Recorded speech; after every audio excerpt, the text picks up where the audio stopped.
Jemi ndalur tashmë në zhvillimet të kronikës. Një aksident tragjik rrugor ka tronditur mbrëmjen e së dielës së zonën e Drabëshvicës në aksin Vlorë-Kot, duke lënë pas 3 viktima dhe duke rikthyer në vëmendje rrezikshmërinë e këtij segmenti rrugor. Ngjarja e rëndë ndodhi përgjatë rrugës së Lumit të Vlorës, një aks i frekuentuar nga drejtuesit e mjeteve ku sipas të dhënave paraprake, 2 automjete janë përplasur kokë më kokë.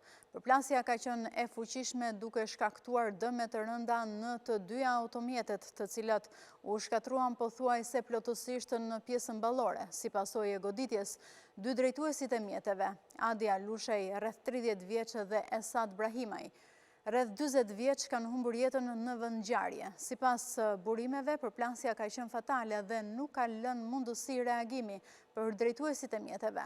Ndërkohë, pasagjeri në një prej automjetet, Andrea Begaj, është nxjerrë nga mjeti në gjendje kritike dhe është transportuar me urgjencë mbrëmjen e djeshme drejt spitalit ku ka marrë ndihmën e parë mjekësore.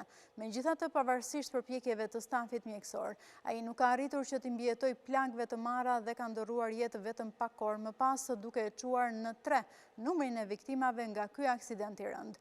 Grupi hetimor ka nisur tashmë menjëherë punën për të zbardhur dinamikën e plotë të aksidentit.